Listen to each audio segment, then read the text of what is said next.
Welcome to the Sleeping Barber podcast.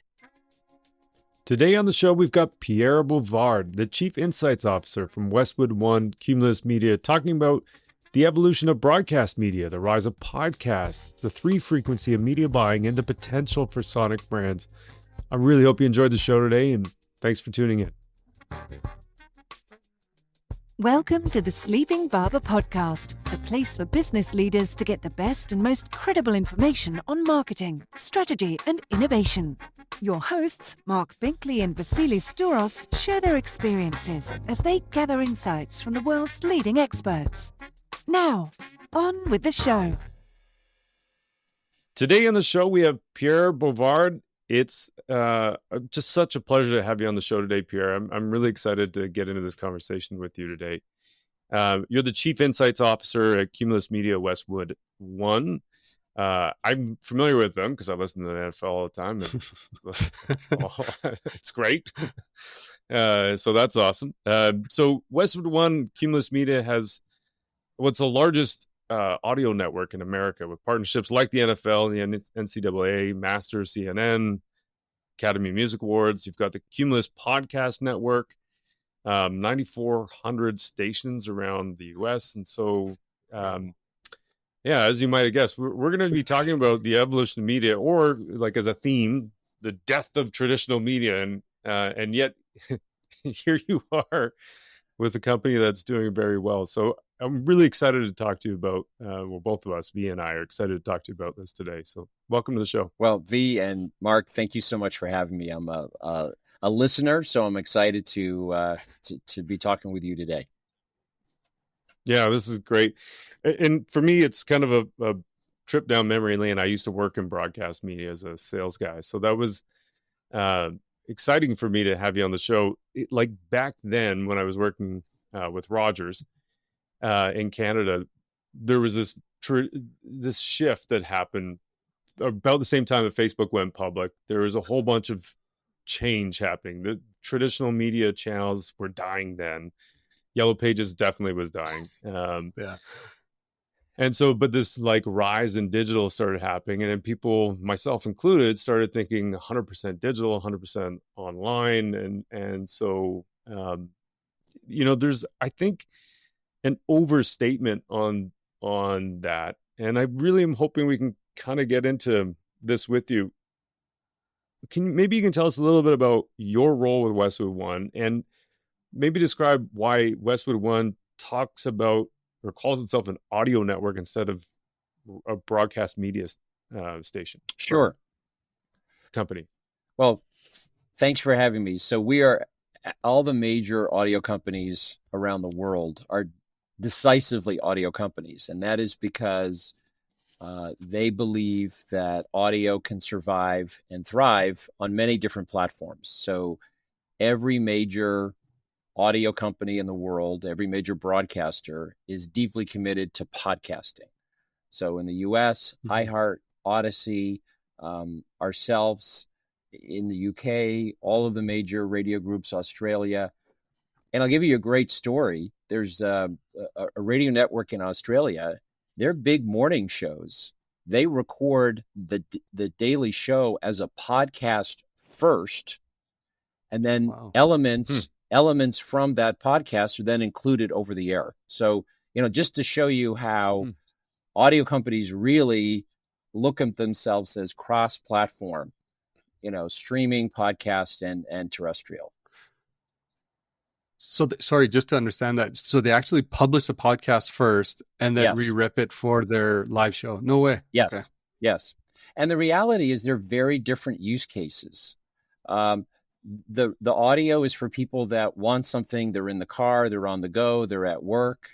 But then the deep fans of the show who maybe can't get all the different parts of it want that concise summary, that they can listen to on demand. Mm-hmm. That's interesting. So going back to kind of Mark's intro there, and I think I'm going to raise my hand here as well and say, like, I'm guilty as well in this space. But there was this rise. I want to say, what was it, 2012, 2013, really, where things started really shifting into the digital landscape. So there was a rise of digital media. There were a lot of predictions again that traditional media would go the way of the dodo bird, radio included, print. Mark and I both famously, while working for Sport Check there, we killed probably the most historical artifact of the organization, which was the print flyer. Killed that and moved 100% to digital. Well, since then, where do you see traditional media, or how does it stand today? Yeah, if you take a look at radio's role in ad-supported audio media, okay, Mm-hmm. and so there's, in any given country, there's probably a number of different components. There's the broadcast component, there is podcast, there are Mm-hmm. streaming services, ad-supported streaming services like a Spotify, and depending upon the country, there's satellite radio. Right. What is stunning and will shock your listeners is that regardless of the country, radio is about 75 to 80% of listening to ad-supported audio. So in Australia, if you look at all of the ad-supported audio time spent, the share of ear study there says about 80% of all ad-supported time spent is to radio. Canada, 75% of all ad-supported audio is radio. The U.S., 75%. So, yes, other elements, there's a little bit of podcasting going on. That's growing fast. Interestingly, streaming, ad-supported streaming has been stagnant in most countries.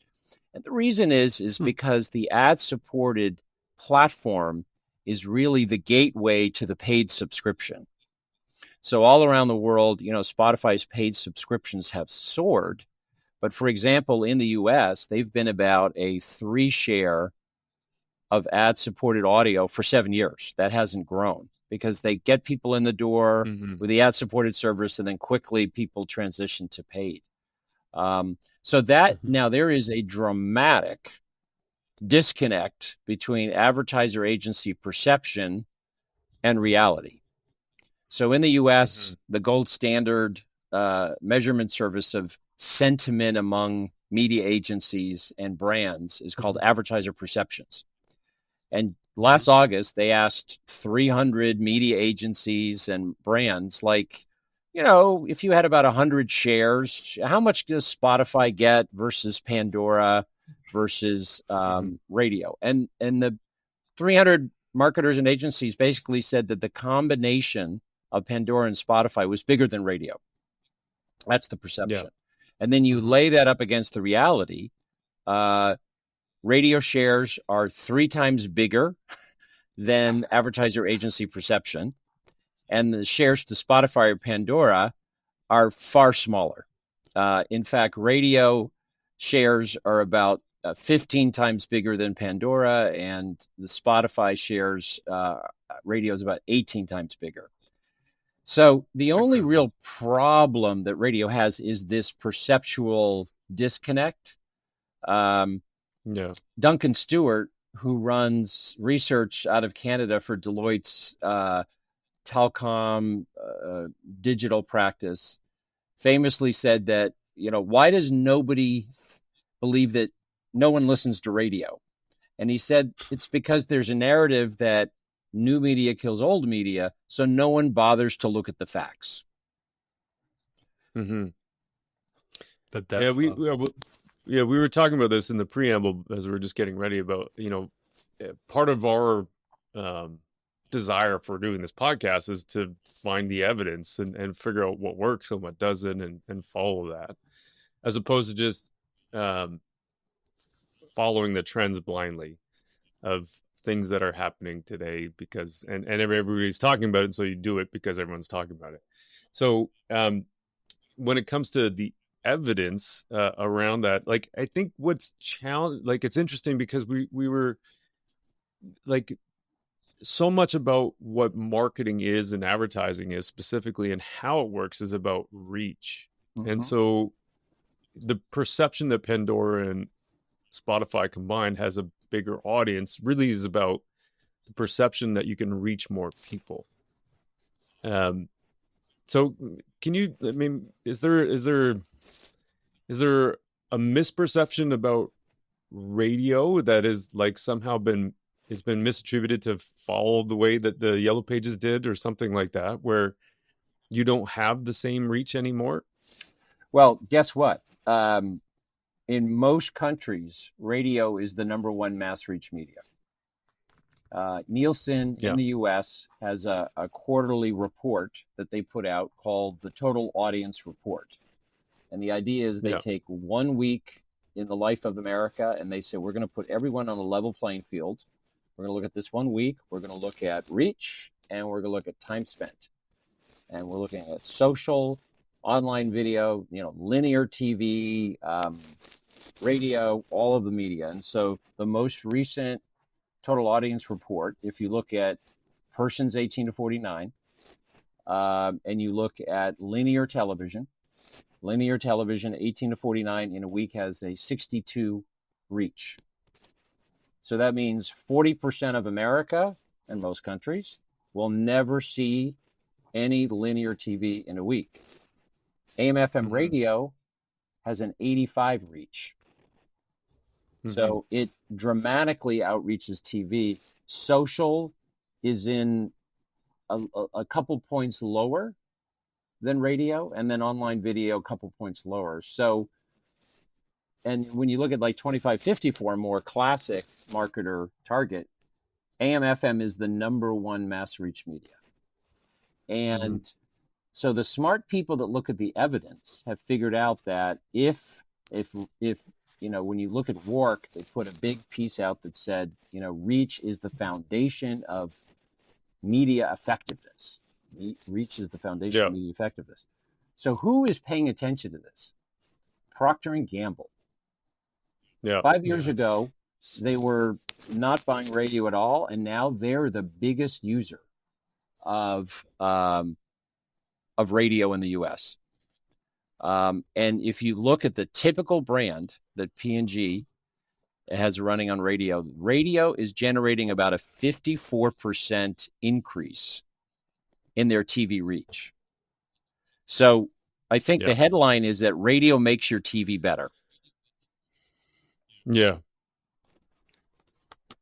It's funny because like the way I'm listening to you right now, it's almost like understanding that, there's almost like a cause and effect. Like if reach is a priority for marketers, which it is at the end of the day, I think it was Nicole Hartnett, Mark, if you recall, like who told us that if you have $2, it's better to put that against two different households versus one household twice, which kind of shows you the sense of like, let's try to get as many ears or eyeballs on this message as possible. It's almost like, because radio still has to be one of the most cost-effective ways to really achieve that reach, one would guess, like, why aren't more advertisers spending more time on this platform?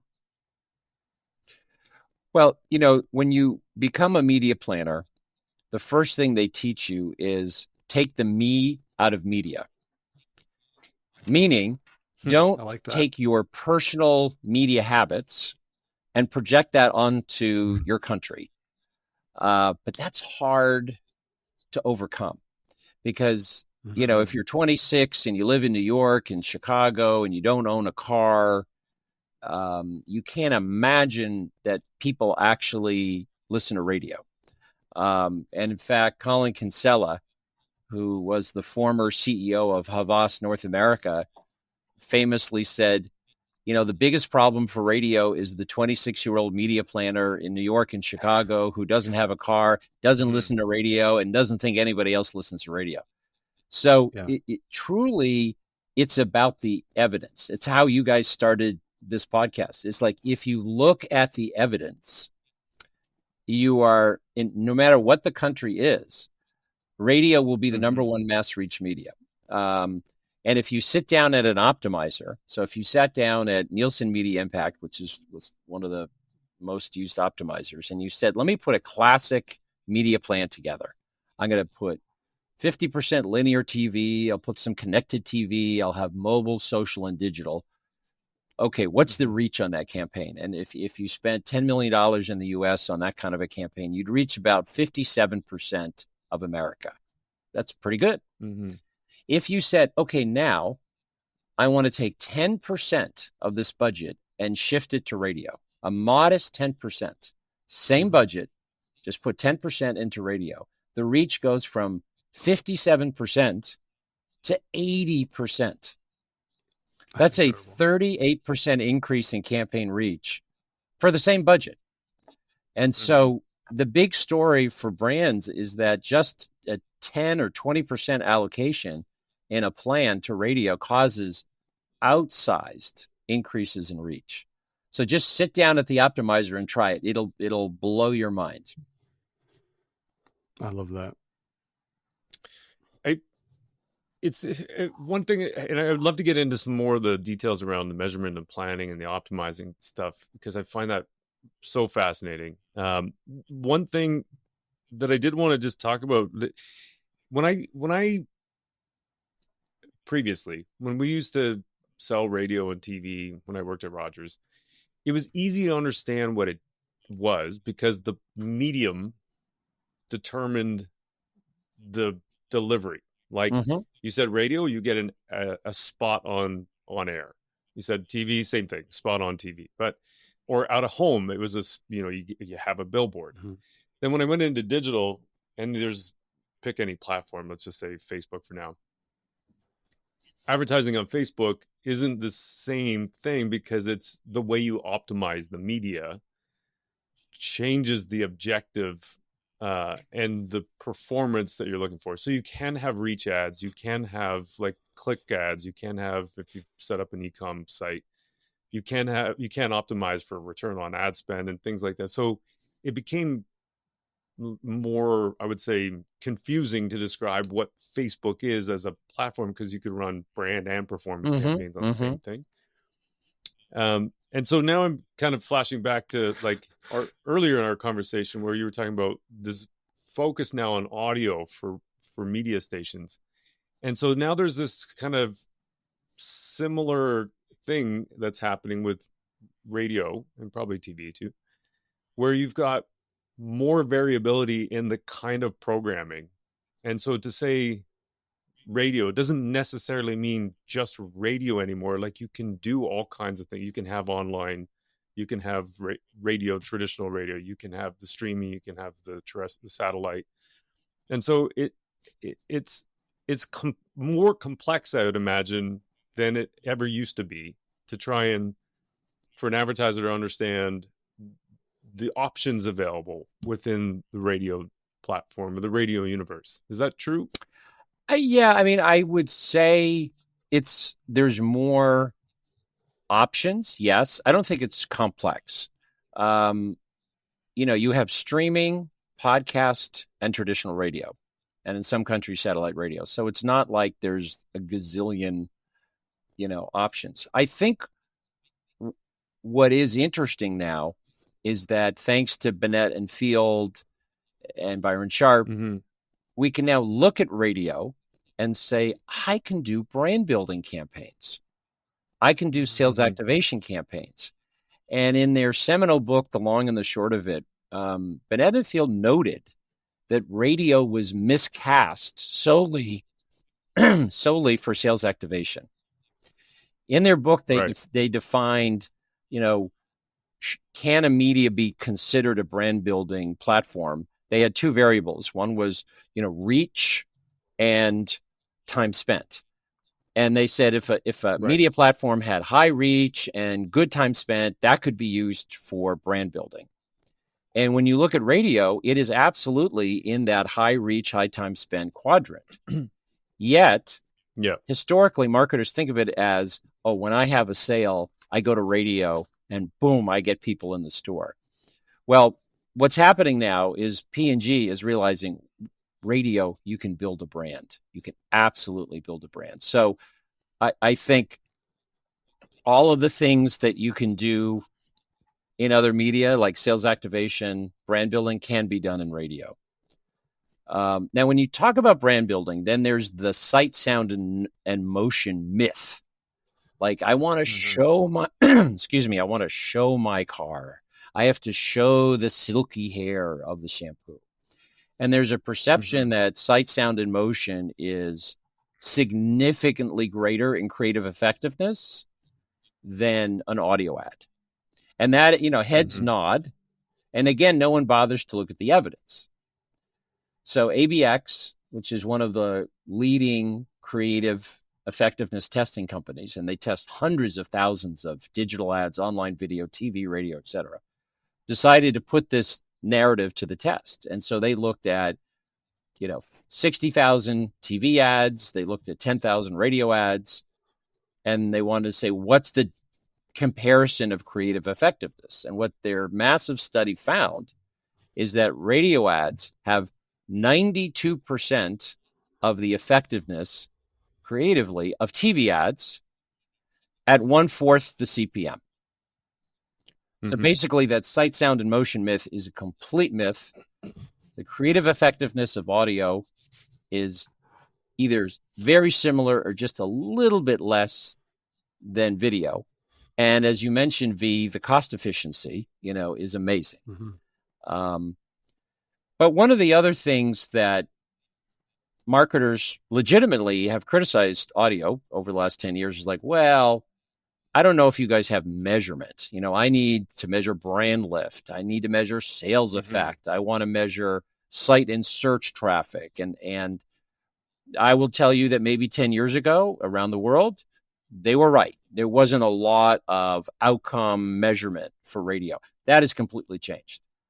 In every country, there has been major strides made, probably none more than what Mark Barber and Radio Center has done in the UK, where they've been running this thing called Big Audio Data Mine, where they've been running literally thousands of campaign effect studies and creating norms and benchmarks and creating an optimizer. In the US, Nielsen has matched ad exposures with their portable meters against credit card and debit data. There are attribution companies that are now measuring site and search lift. So anything you'd want to measure and can measure in digital and TV can be measured in audio. It's funny that you bring that up, because I don't actually subscribe to that notion that you can't measure the lift, even in those primitive times, like 10 years ago. Because if you're genuinely even a digital marketer, one thing that you learn very quickly is you kind of focus on intent-based channels. And by measuring the incrementality in those intent-based channels. So for example, let's use search as an example. If you have a radio campaign and it's out, you can look at the point in time where that radio campaign went out, if you had a lift in, say, your branded search keyword. Now, in the last 5 years, we have another tool called Google Trends, right? And you can measure then your ability or the conversation that's going around your brand. And you could correlate. You may not have had like the exact numbers, maybe as it is today, because I haven't ran a radio campaign in years, if I'm being completely honest. But there are ways to measure incrementality outside of the platform itself. So it's interesting to hear that the audio platforms are doing a much better job of kind of measuring that for us as well. But I think any respectable marketer would find ways to really data model it or find a way to attribute success of a traditional channel like radio and its effectiveness to drive a message. Just on that note, sorry, go ahead, Pierre. Go ahead. Okay. I was just going to say, like, when I was working there, I had a client that was running traffic ads. So they had a traffic campaign. So in the morning during the rush hour and on the way home during the rush hour. I'm like, hey, I wonder if we can measure this on your Google Analytics. And sure enough, there's spikes on their searches on their website traffic in the morning and in the afternoon. So it was really interesting to see, like, that was one of the ahas for me of going, oh, these things work together. You mean people aren't just individuals on one channel only, like people consume media from wherever their environment is, not just in one location, like online or TV or billboards. It's all the combined effects. Yeah, the Edison share of ear study, you mentioned drive time. I mean, if you look at the car, and you say, okay, in the car, if we look at share of ad-supported time spent, so streaming, podcasts, satellite radio, regular radio, you know, what's the shares of ad-supported audio time spent in the car? Remarkably, AM/FM has an 88 share in the U.S. of in-car ad-supported time spent. And that share 6 years ago was 88. It literally hasn't changed. And that is your source of reach. A lot of it is coming from the car. And interestingly, the number one day part for radio, people assume it's drive times. It's actually midday. In the U.S., 27% of all radio listening occurs midday. Then about 20% on the weekend, 20% morning drive, 20% afternoon drive. So the smart radio buy is you use all days and day parts, because that's that you'll get lots of reach that way. And if you sit down at the optimizer and you start adding GRPs to radio, it all goes to reach. A lot of it goes to reach. Like you don't see like this sudden, oh my God, we're getting excessive frequency. You start spending a little bit of money on Spotify, very quickly you start getting into excessive frequency, because the reach is so small that the impressions just basically you're pounding the same small group of people over and over. You mentioned the people meters, and I just want to kind of go back to that a little bit, because that was coming in just as I was leaving traditional media. So this is now like probably 2012, I think. It was up until that point, surveys for the most part. And then they were bringing in these people meters, which is my interpretation was like a little device that had like, and all the radio stations and TV stations were encoded with like a dog whistle, and the device would then pick up the dog whistles. I don't know if that's exactly how it worked, but maybe that's you can talk it. about it. Yeah, I mean, so I for most of my life I ran sales and marketing at Arbitron, the company that invented the portable people meter. But yes, it's they call it psychoacoustic masking, the codes that go into the audio. And it came out of like submarine, stuff like, but basically every station has an encoder in the rack on their stream, both TV and radio.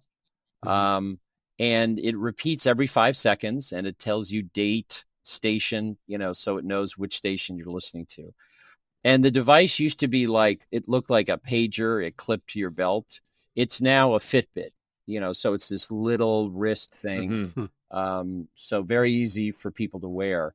The great thing about it is you don't have to push any buttons. Like you just wear it. Right. And there's a motion detector in it. So you're only included in the daily measurement if you have 8 hours of motion. So if you forget it at home, you're not in the panel. And the difference between the surveys, the diaries, and the meters were very interesting. Reach went through the roof. The average station's reach like doubled or tripled, because you just can't remember the fact that, I was at the office and, the guy in the next booth over had a radio station playing. So it really found a lot more reach than the diary had uncovered. Now, the other thing that it does a better job of is that when you fill out a diary, you are approximating.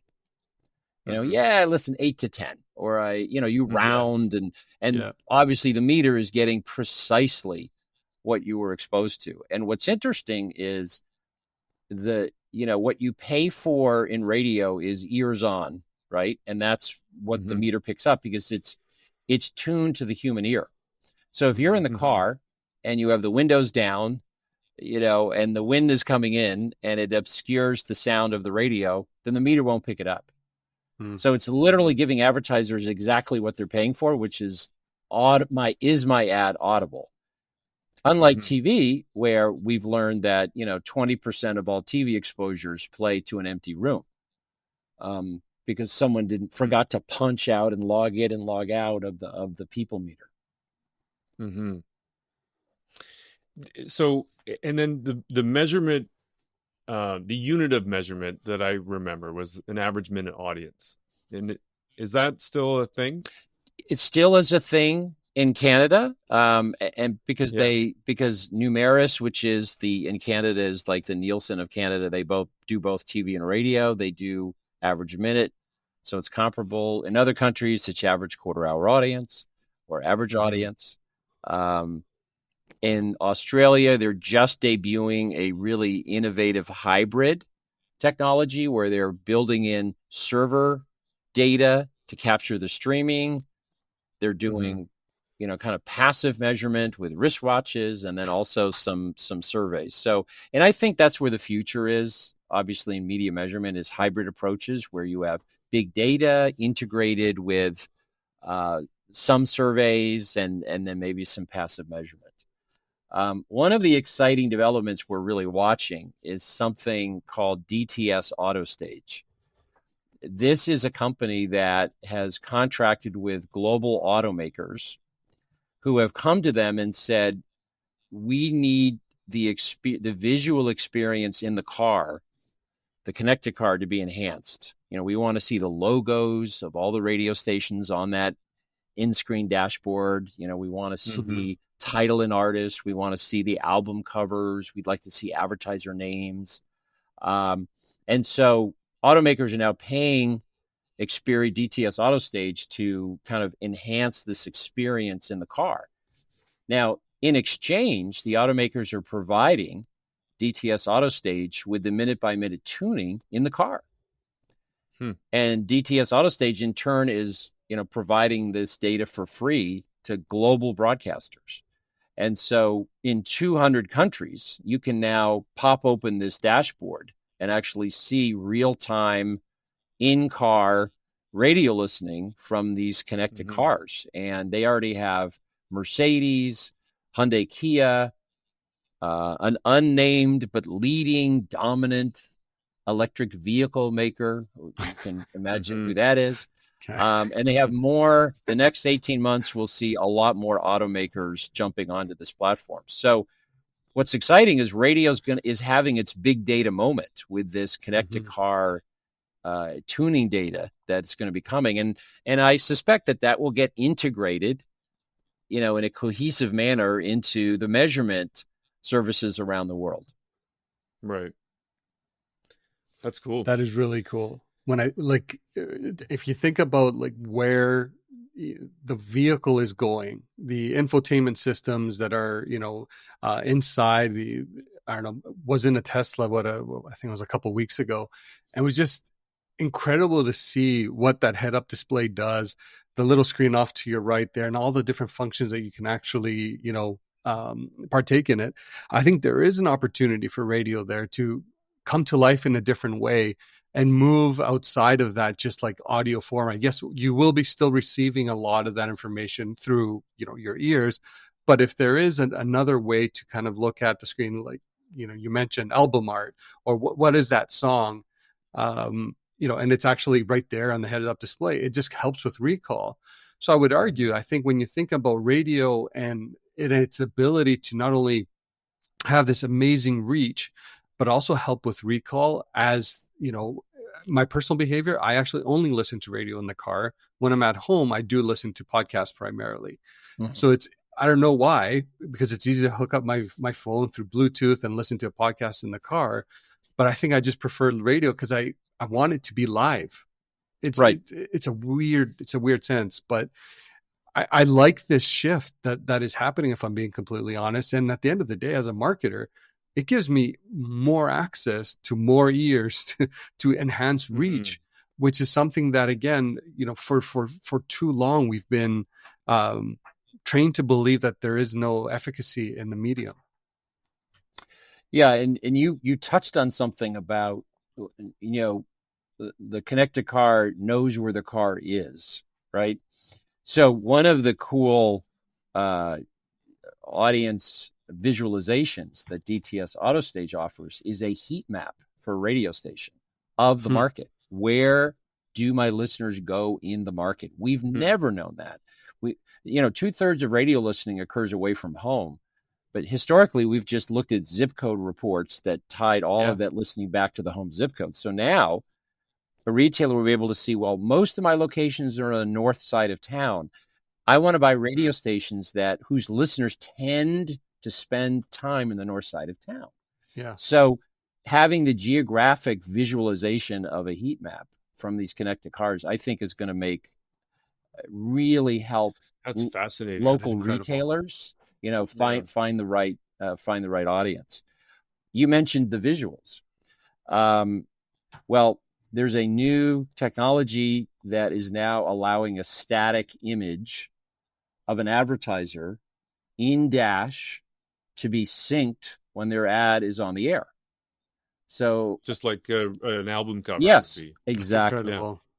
And a company out of the U.S. is called Q, and they're now offering this. And the brand lift studies show clearly when you can associate, if I'm hearing the ad on the radio and it's like a billboard, except it's in my car, the combination of that really drives up, awareness, consideration, etc. Now it's just a static image. It's not moving video. This is safe. It's just it's just like the album art. And advertiser perceptions, that company that surveys marketers and agencies, asked recently, what would that be worth to a brand, to have that associated image in car with the radio ad? And they said that'd be worth like 14% price increase on top of the radio ad. So the marketers see value, in this, visual association. And I think the radio stations are really, going to be, this is a kind of a new visual component to radio. It's fascinating, the evolution of it, because it like, maybe this is kind of what I meant when I went and did that long ramble. It's not just a 30-second spot anymore, or a 10-second stinger or whatever. Like, there's so much more to it.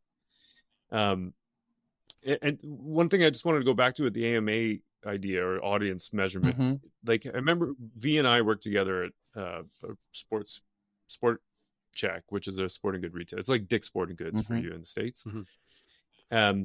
And there was moments in time when I was running like PR campaigns. And so there's a combination of media we were trying to use, primarily digital. But the problem we were running into there is that I couldn't reach enough people fast enough. So I couldn't optimize for speed.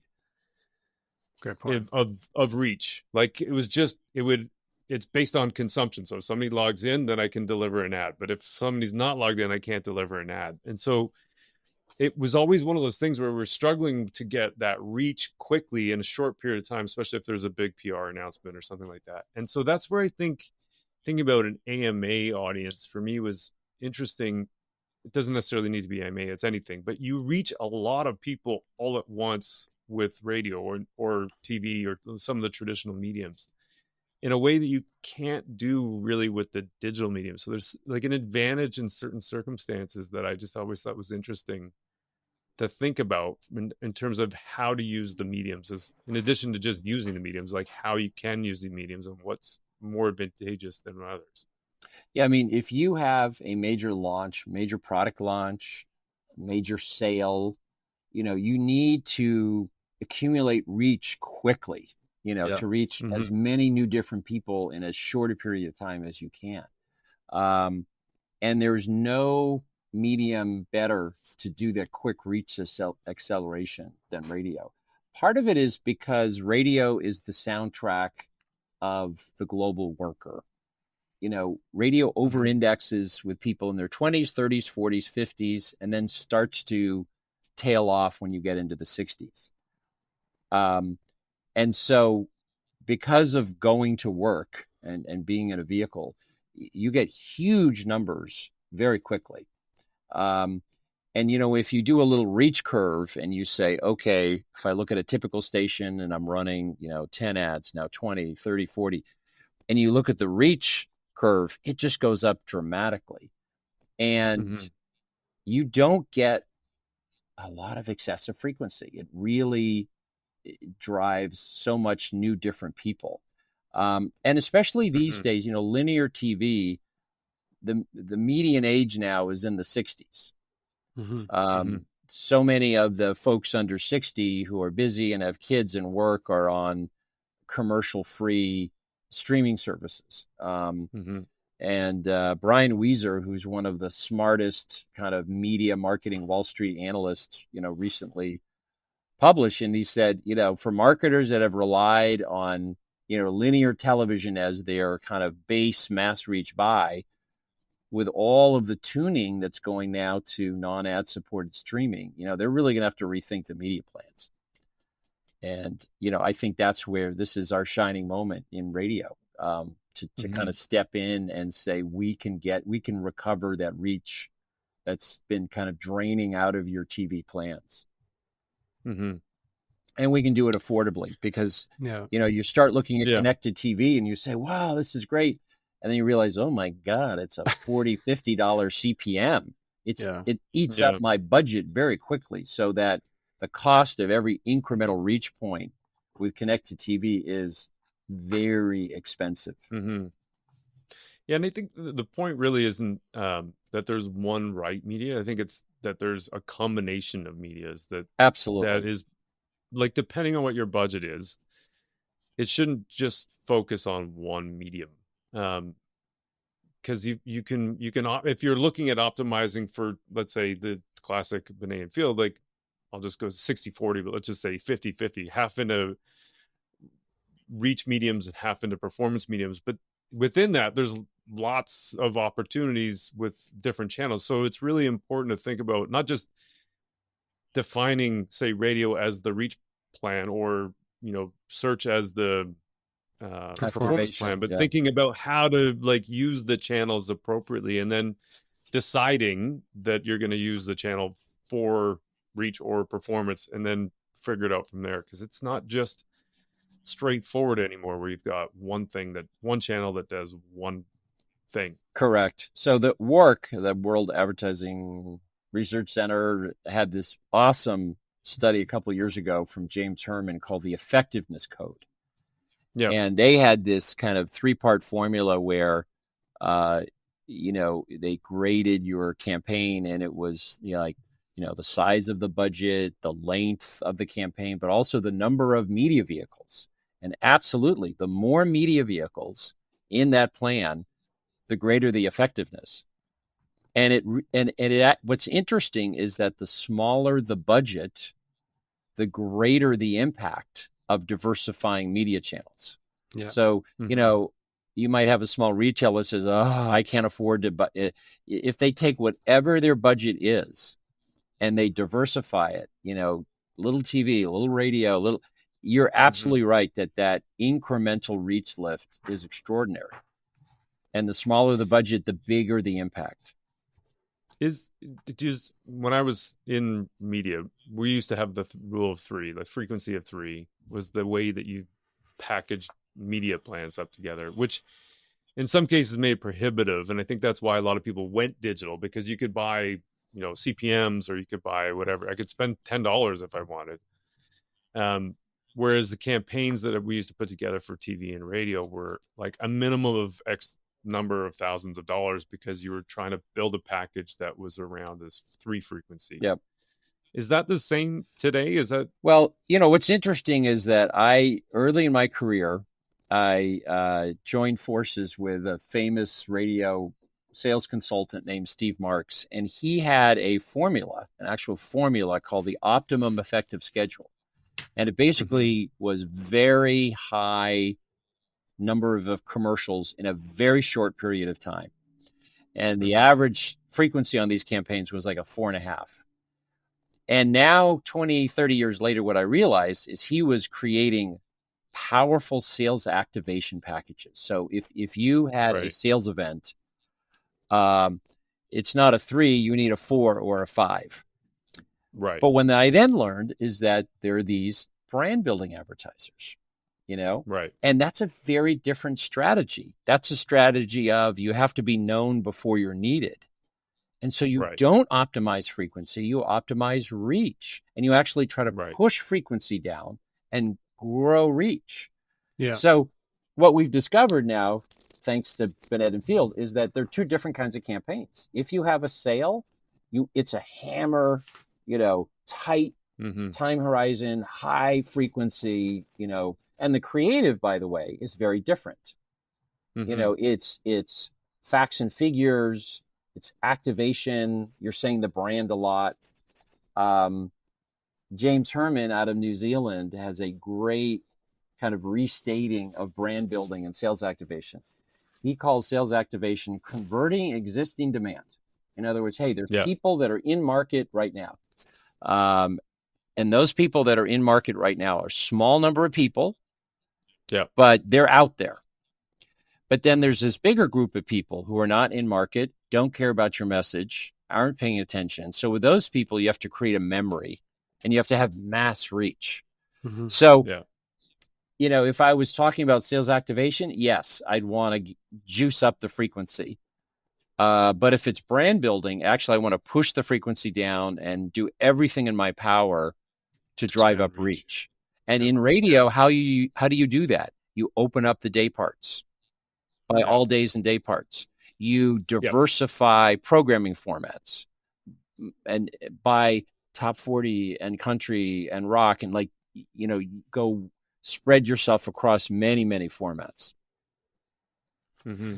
I'm gonna go back to something that you were saying earlier around sight, sound, and motion, because it spurred a thought, and the perception that radio doesn't isn't great from an awareness perspective and whatnot. But I almost would take that. I would call it a framework: sight, sound, and motion. If you're creating a media plan, it's almost, how do you make sure you're incorporating all three of those to kind of create the best omni-channel experience for, at the end of the day, for your consumer? So if you think of sight, it's video. So we have platforms like YouTube, and where advertisers can invest money. And sound, yes, there is the connected, the Spotify's and whatnot. I've always shied away from it, if I'm being brutally honest. However, radio now can play a larger role in that sound piece to kind of start closing that, I don't want to call it a loop, but the sensory loop, perhaps. And then when you have motion, sight could be the digital ads, motion could be the video in of itself. So if you use that as a rule of thumb, like, how do I incorporate these three things? Isn't that could that not be considered a great recipe for success of any campaign, whether it being sales or even awareness? I think so. And to your point that as you increase the number of media platforms, effectiveness goes up. That's what that Wark, James Herman effectiveness code study showed. Then you're naturally doing that. If you increase the number of media channels, you're bringing in, visual platforms, text platforms, print, outdoor. You're getting all the senses. Yeah. Yeah. Well, actually, Pierre, to add on to your point and V's point, I remember thinking about, there's a study that I saw a long time ago, the CMOST, Canadian Media Optimization Study. This is like way back when. I don't even know if they still do it. But the idea was similar to what you're talking about. Adding multiple forms of media improve the effectiveness of the campaign. And I remember at the time thinking something you just touched on, Pierre, like, people consume information and learn about things different ways. And so you can't, there's people that learn through, writing stuff down. There's people that learn through seeing. There's people that learn through doing. And so if you limit yourself to only, say, just a billboard ad, you're going to restrict the potential impact. At least this is how I was thinking of it at the time. You're restricting the impact to just people who learn visually. And so by building out a proper media plan, by incorporating all the different senses, you're also incorporating different ways that people learn about things, which I thought was important to consider, like the customer, the person at the other end of this, and how they absorb information. I think that's very important. And I think, when you look at what drives sales, study after study after study says 50 to 70% of sales effect is due to the creative. Mm-hmm. And so to your point, what it says is, okay, if I'm creating a TV ad or a video ad, am I making sure that the relevant messages are in the audio? Mm-hmm. Because, all these studies where they're now putting infrared cameras in living rooms and they're able to see, eyes on glass studies. And what these studies say is, for a typical TV ad around the world, 40% of the time you're getting sight, sound, and motion, eyes on glass. 40% of the time, you are only getting the sound because I'm looking away at my phone. And 20% of the time, no one's in the room. So your TV ad is just as much a radio ad as it's a TV ad, because 40% of the time, people are just hearing that TV ad. So if you have that car ad and it's just a piano playing and there's a car going down the road and there's nothing on that audio track, that is a big missed opportunity. So, and even to your point with digital, I mean, so many platforms are sound off. So you might think you're running a video ad with full sound and full immersive experience and stuff, but it's just really a billboard. And that's, I think, social ads are basically billboards. I mean, we have video, but the sound is off. The number of attentive seconds on social ads, as measured by attentiveness measurement companies like Lumen and Adelaide and Amplified Intelligence, is fractions of a second. So the best thing you can do is just have a nice big logo on your social ad. That's at least you're getting your name out there, because the sound is off and the number of attentive seconds is, very low. Yeah, and if you think about all these companies that are forcing you to short form content. So if we think about YouTube, where the rise of the 5-second bumpers, either before an ad, there's not a lot of time there for you to really create any sort of mental structures or with your consumer.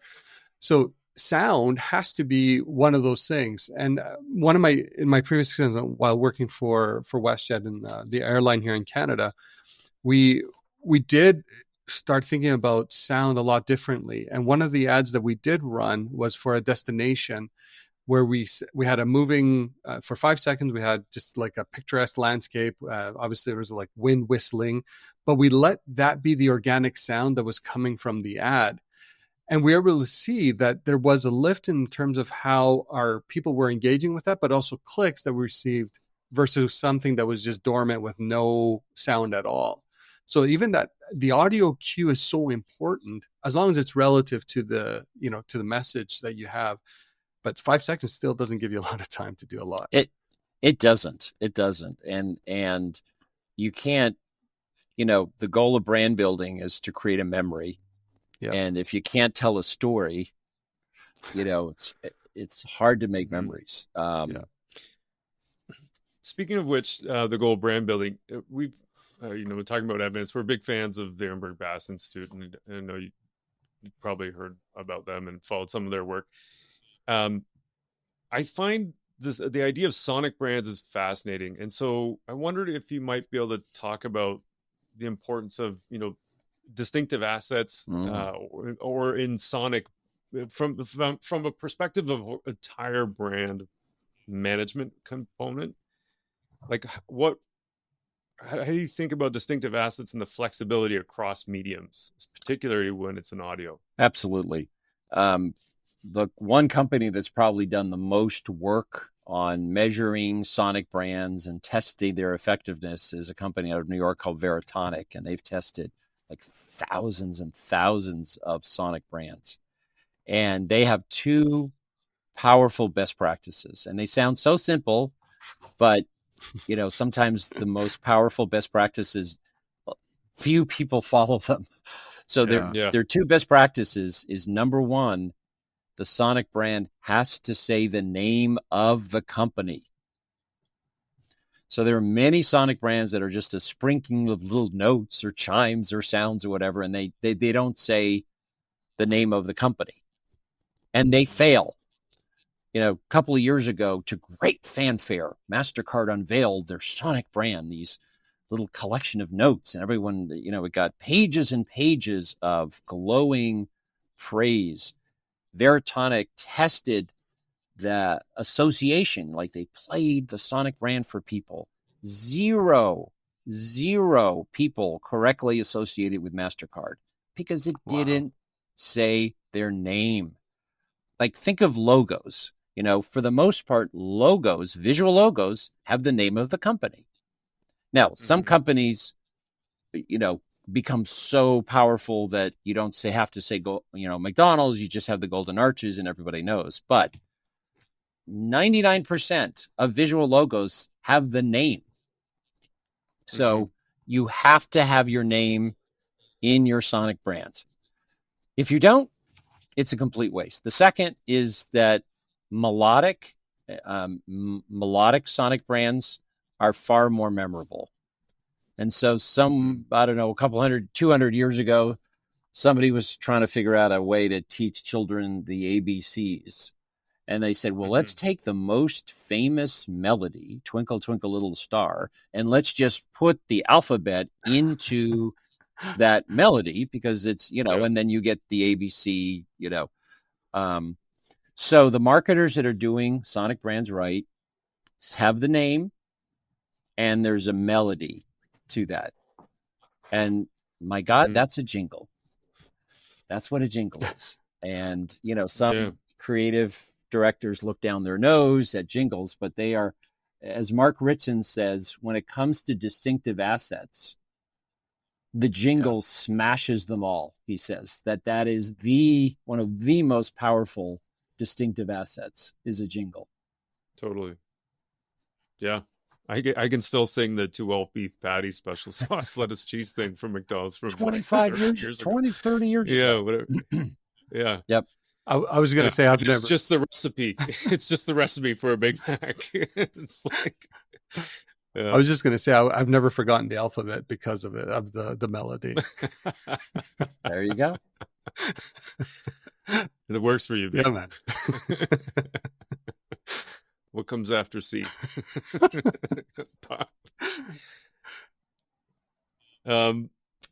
Pierre, with so much focus on short-term advertising, it feels a little bit like we're moving back to, and recession talk aside, it seems like Airbnb recently, I saw a thing that they ditched all their performance marketing.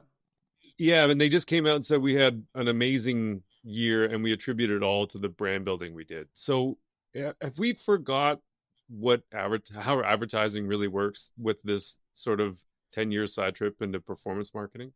Somebody said direct marketing ate Madison Avenue's brain and went inside their body as a zombie. Yeah, we lost our minds. We forgot the fundamentals of advertising, that advertising is about creating a memory and being known before you're needed. That's how advertising works. Yeah. No one is going to search for your brand unless they know the name of your company. And we lost our minds. And we thought that all these short-term tactics, because stuff could be measured, we thought that the performance tactics was driving all the impact. And the analogy a marketer once told me, said, imagine if you had this restaurant and you hired 4 kids to go out with flyers for the restaurant that would have to be presented when the person came to the restaurant to get a discount. And so the 4 kids went off and they're handing out their little flyers. And there's one kid where literally everybody coming in the restaurant had the flyer. And they said, my God, what was your strategy? What did you do? He said, oh, I just stood at the door of the restaurant. So when everyone was coming in, I just handed it to them. That's digital marketing. He got all the credit. And that's what search is. Search is paying for people that you would have gotten anyway. And that's it. I love that analogy. And getting credit for it. Like, oh my God, look. But that's not how advertising works. And I agree. Now, what's happening is legislation, privacy legislation, is becoming the guardrail to get us back to the fundamentals of advertising. Because when you can't be creepy and retarget and use personal data to go drill down on the tiny number of people, you realize, well, now, oh my gosh, because of this privacy legislation and deprecation of cookies, I'm going to have to target more broadly. And guess what? You're now back on the highway of how advertising works, which is reaching a broader number of people, creating memories, being known before you're needed, and also realizing that the vast majority of today's advertising investment is actually not going to manifest itself for 6 or 12 months from now. There's this great study out of the UK, how I think it was called the profit case for advertising. And it was game theory that did this study. And it's the 18-24-58 rule. 18-24-58. And it said basically the money you're spending right now, only 18% of it impacts this month. So that's what's going to show up in short-term attribution. 24% will impact month 2 to month 6. And 58% of your advertising investment will not manifest itself until 6 months and beyond. And so think of it, in our attribution crazy last decade of losing our mind, we were only focused on the 18% of the impact in the short term. Yeah. The other, 82% occurs month 2 and beyond. And that's what Airbnb found. They're doing mass reach, emotion-based marketing. They ditched performance. They became known. So people said, hey, we're thinking of, let's go Google, let's go to Airbnb. So I think you're right. I think the pendulum, and look, like Bennett and Field say, it's not all brand building. It's a mix. It's 60-40, maybe it's 70-30, but it's a mix. You're still going to do sales events. You're still going to try to convert existing demand. But more importantly, you need to create future demand. And that's the real job of the marketer, is create future demand, be known before you're needed.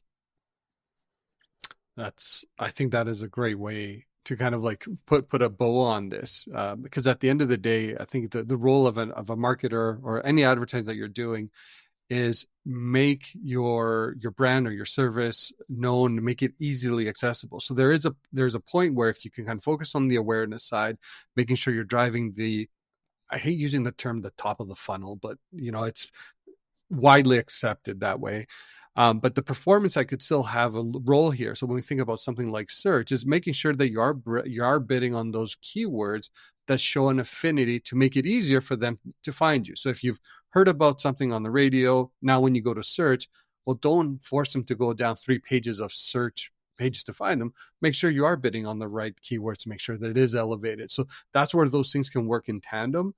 And I also believe there's been a problem organizationally where the marketing disciplines were always separated. Like performance marketing kind of lived in its own silo, and then you had the brand marketers living on the other side, and it wasn't really a cohesive working together to drive, at the end of the day, awareness for the brands. So I think there is a reckoning that's coming, or awakening. At least I've personally gotten there now, to kind of show that there's a lot more synergies to be had when these things are working together versus working separately. Because like you said, it's more about the amplification and having more channels to work with to drive that mental awareness or availability for consumers. So, and creative can play a huge role here. We always get asked about audio creative best practices, and probably the most vital audio creative best practice is brand early and often. Do not be the art director where you bewilder people for 29 seconds and then suddenly at the end you introduce the name of the brand. That is marketing malpractice. In audio, brand early and often. Your brand has to show up within the first 2 seconds of the ad, and it has to be there at least 6 times in the rest of the ad. And I'll give you an actual case history that we just had where somebody fell off the brand early and often wagon, and then they came back on. We were running attribution studies, site and search attribution with LeadsRx. We were running brand studies. One year they had, 6 brand mentions and the site and search traffic was spectacular. Then they got a new creative agency and the branding fell off the cliff. The first brand mention in a 30-second ad didn't occur till like second 20 or 22, and there were only 2 brand mentions. Site traffic went down, brand study went down, This year they came back, brand early and often, site traffic went up, attribution went up, and the brand building grew. So creative plays a massive role in all of this. If you want people to go to your website, say your name more in your ad. And I mean, as simple as that sounds, I mean, Millward Brown has this great chart that shows like number of brand mentions in an ad and you know, the brand lift and all of the brand equity growth. I mean, it's like a 45-degree angle. So don't be shy with your brand early and often. Is there a best practice from a duration perspective as well for radio? You know, in TV, we have gotten shorter and shorter and shorter. Yeah. Not for any effectiveness reasons, just for economic reasons. Like the shorter ads are cheaper. What we find in audio is there really isn't a dramatic difference in effectiveness by length, a 15 versus a 30 versus a 60. It's one of the most frequently asked questions, like, oh, what's the ideal, length of an ad? And it is the least, like, there are many things to worry about in advertising, but ad length in radio is one you shouldn't worry a lot about. The one important thing, and this is a brand new study from a guy named Jason Brownlee out of the UK, partnering with the UK radio effectiveness organization, Radio Center. There is there's a like opposite relationship in radio ads between word count and effectiveness. The more words, the less effectiveness. And literally you can see this chart with, like, as I drive my word count down, my effectiveness goes up. I forget the name of the other study, but there's another study that looks at the number of messages. Yes, that's a Millward Brown. That's the same thing. And remember we talked to Dan about that one, Vasily. Dan White. And so, yeah. So the more messages you try and stuff in an ad, the less effective it is, because it's more and more confusing. And I think people just eventually tune out. So it's not exactly the same, but it's a similar. It's a very similar finding, and and this is especially important in local radio markets, because in local radio markets, the owner of the furniture store or the owner of the car dealer or the roofing company, might be having a hand in writing the ad, and make sure you say this and make sure you say this. And that Millward Brown study absolutely said that as you cut down on messages, effectiveness goes up. But conversely, if you're stuffing different features and benefits, you are bewildering, and effectiveness goes way down. So cut back on messages, cut back on word count, and effectiveness will go up. But as a countermeasure to that, you could have multiple forms of, or multiple pieces of creative, but each one of them saying one thing. Yeah, as opposed to absolutely, because then you're streamlining the message, and then but you could have multiple messages in market.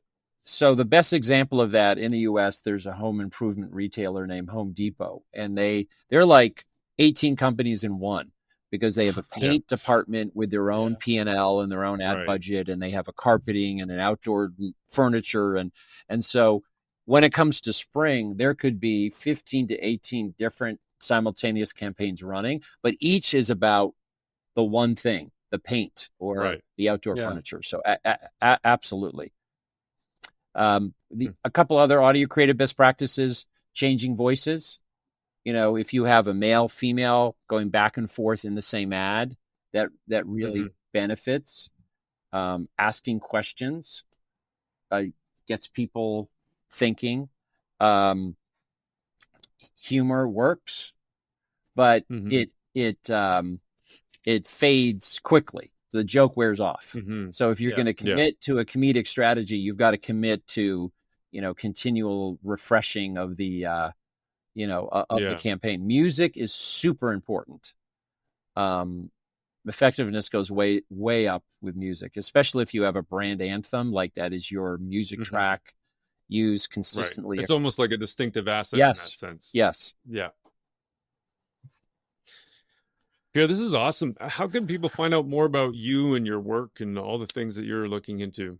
Well, we do a ton of studies at Westwood One. So my team is continually fielding studies with some of the best, the leading research firms.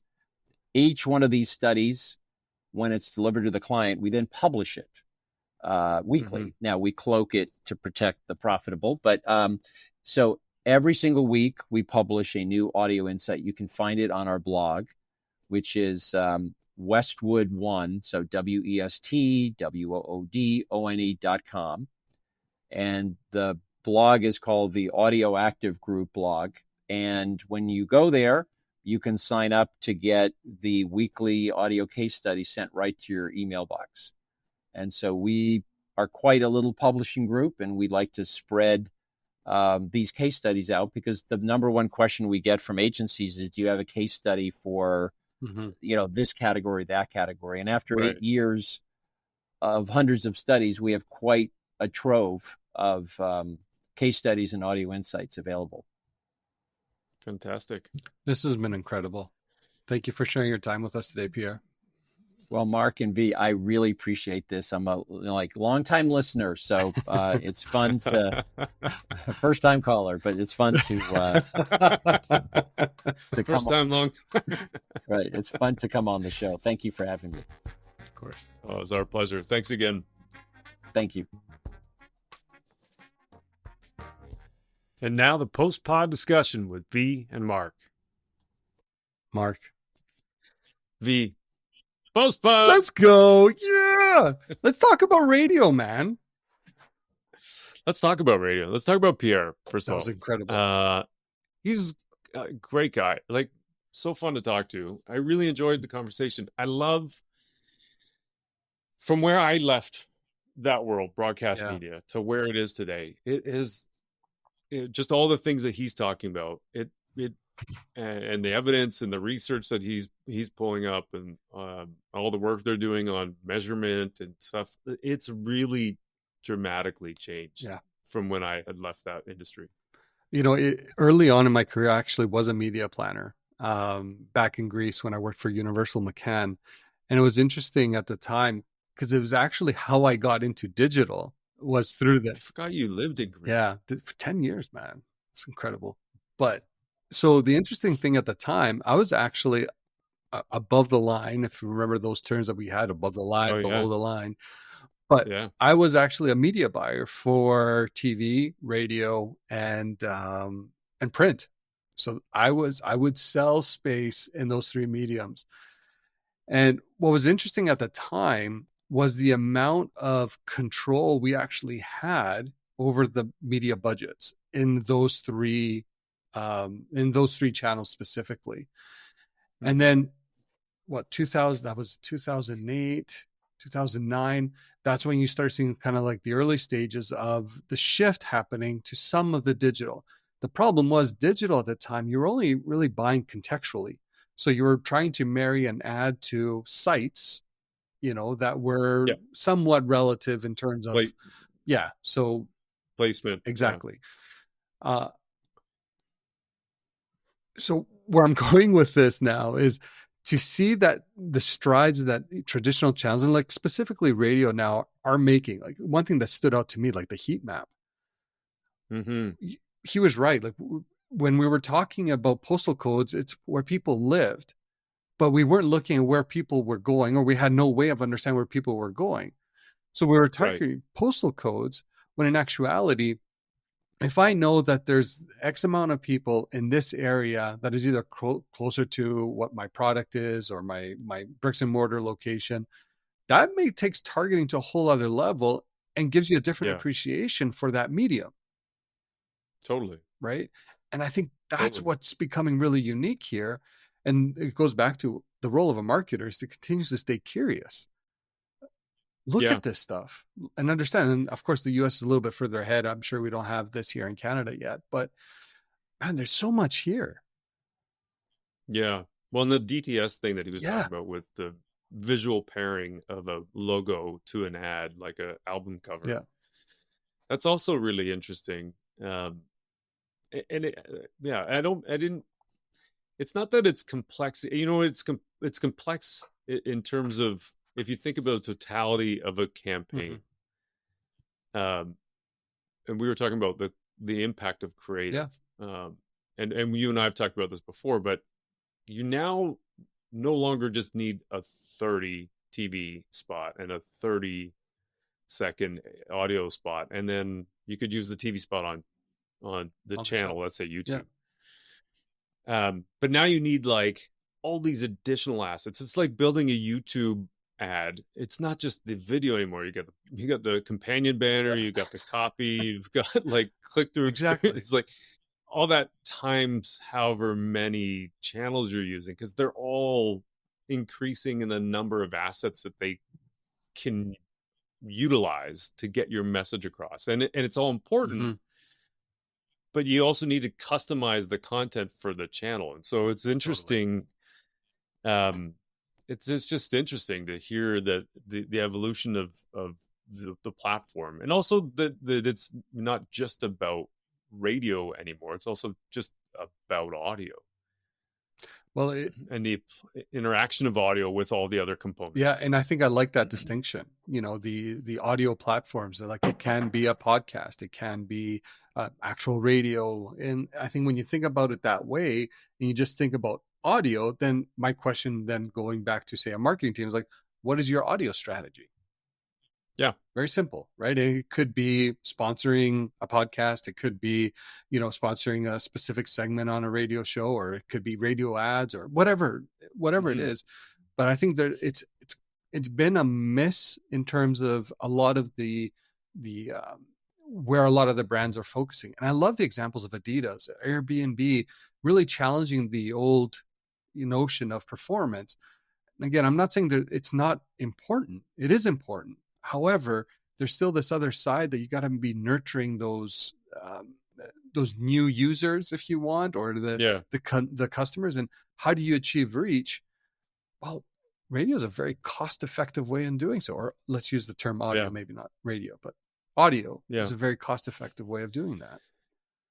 Yeah, and the all impressions are not created equal. Agreed. I think is a good point. Then his comment about the average TV spot is about, I think I might be messing up the numbers, but it's something like 20% nobody pays, nobody even sees. Yeah, I wrote it down 40% was just they get the audio. Get the audio. And then the other 40% was they get the whole thing. Yeah.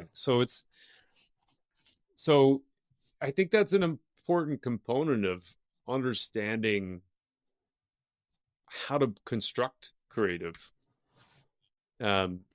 because you need to have, to his point, the sight, sound, motion component. I think, and you had a great point too, that you could build a whole campaign plan around a media plan around just picking your sight, picking your sound, picking your motion strategy, and then finding the appropriate channels to deliver on. Exactly. And I think, I don't know if it's just become a framework right now, but literally you can list all the channels that affect each of those, or have do you remember when we were, again, working at Sport Check, we got into a meeting room and we were planning, I think it was against a consumer decision journey, and what channels were most effective against doing that. I almost see that as this similar exercise where these are the three key senses, if you will. Yeah. How are you building against a campaign against these three things? And that can be, there's a creative lens that you apply, there's a media lens that you apply, and there's a messaging lens that you apply. So you can have an overarching theme, but maybe the message on audio is different than the message that's being received through a video, right? Because you still want to build for the platform. Yeah. But the underlying context should be the same. Yeah. Well, and I think that's where, there's it may be a misperception around, well, it's not a misperception. When you say something like brand, and we've had a lot of conversations about brand, it's such a big topic. But I think that's where, when you think about the brand overall, the consistency between the channels, there needs to be some kind of binding thread. Yeah. right? And so, as a distinctive asset, if you had a jingle, it 100% should be used on any video Exactly. and any audio. And then the visual that you have on the video should match the visual that you have on, like, let's say a billboard or a print ad or display ad. And so then that's part of how you build the cohesiveness of a brand. Because you have these people that are consuming information through their senses, and you need to create a consistent sensory brand from a point of view of like an individual consuming information. I like what you just said there, sensory brand. I'm writing that down. Let's take a moment to talk about, there's one quote that I think really stuck with me, is like, so media planners are taught this one thing right off the bat. It's taking the me out of media. Yeah, that was good. And I, when I thought about that, I would say I'm even guilty in terms of taking my own personal experiences and perpetuating that onto, hey, this is a best practice. Because that's just how I would consume media, or the way I perceive that this was a great opportunity. But I only represented a small fraction of the population. And I think that's an interesting way to think about this is, and it's not just for media. I think it's for anything that we do. I can think of a couple of specific examples, and I'll bring them up in a second. But I'll always say to people, like, whenever I talk to my team or whatever, I'm like, okay, I'm a sample size of one. So take my perception and my thing that I'm saying with a grain of salt, because it's just my opinion. It might be informed by other things, but it's really a lot of it to do with my own personal experience. So during the chat with Pierre, you had said, I listen to radio in the morning and then podcast during the day, and then nothing at night, maybe TV at night. So that's your experience, and that's real for you. But for me, it might be I listen only in the afternoon to radio, but I always listen to podcasts in the morning, or I actually don't listen to anything. I just listen to like YouTube. I listen to YouTube music videos during the day. And so that's real to me. And so that's a thing that we have to get. It's not that, and to your point before with what Nicole said, reach two people. Like, that's why you need multiple spots throughout the day. Is that AMA thing we were talking about before. That was really cool. If you reach 2,500 people in a 30-second window or 1 minute audience, it's not necessarily the same 2,500 people the next hour. No. Or the hour after that, or the hour after. And that's where you get that build on the reach. Totally. I want to go play. The other one. Go ahead. The other one I was thinking about was, I don't know if you were there or not, but when we were working at Sport Check, there was a moment in time where everyone was like, they did this thing where like, okay, tell me how you find information. Everybody was like, Google search was the number one thing. Oh, like just internally? Like we're doing like an internal focus group? Okay. So then, like, because all the leaders at the time were saying Google search is the number one way that we find information. So they're like, we got to double down or triple down or I do remember drop everything else, just put it all on Google search. And so, but the question that wasn't asked is, how do you know what to put into Google search? Right. And so if you're just saying, like, to your point, it's important for advertisers to be there when the keywords that they're looking for show up, but also important for somebody to just put your name in the search bar because they know that you have what they're looking for. That's exactly like it. You could just skip all that other randomness and not have to worry about, like, do I have enough budget for all the keyword, like, over the course of the day that I'm running, or over the month, or so that's why I think it's important to have both things going. Oh, I agree. I don't know if I've used this analogy with you before, but I always like to think about like the idea of an apple tree. An apple tree will produce naturally apples, right? The moment they fall down to the ground, that's, essentially like performance marketing. It's picking up the ripe apple that's already fallen. That's what it does.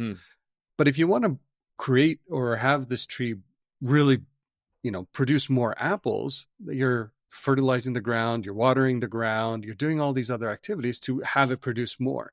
That is your brand building activities, or, your awareness activities. And you can't have one without the other.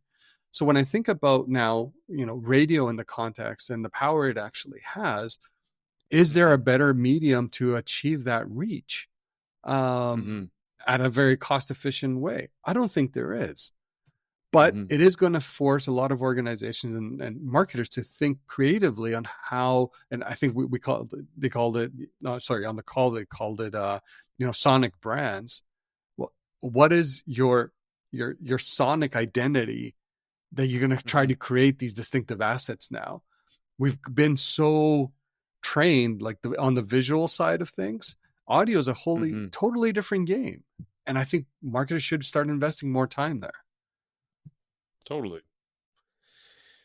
Yeah, I agree. There's so many things that I find fascinating about just the conversation in general with Pierre, but like in a lot of ways, it's you brought up a good point. It's about the curiosity around understanding media and the way and really understanding customer behavior and who your target audience is, and the customer's there. And how they consume information, because it's never just a single channel. Like they never use a single channel the way we interpret them using a single channel. It's a combination of things like that. And so if we're trying to create influence, we have to think about the totality of that impact as opposed to just a single channel event. When I think about one advertiser that comes to mind in radio, there's only one right now that for some reason I can always think about, and it's Spence Diamonds. Oh yeah. I don't know what their media mix is, but I have to think that most of their money is going into radio because they're everywhere. So if I were to ever think about jewelry, well, maybe Spence is the ones that first comes to mind. Now, whether I follow up on that or not, I don't know. But it's interesting because they've created that now in my head. It's like they are a destination for jewelry. So maybe I would consider them, right? Well, you at least know them. I know about them. Yeah. But the funny thing is, because when I was working in broadcast media, they were one of the big advertisers. And so that's and they were big advertisers for many years before that. And they've also, so that was at least, they've been advertising at least 15 years. They also had this, I don't know, you probably know, there's Scream. Woo! I can't scream.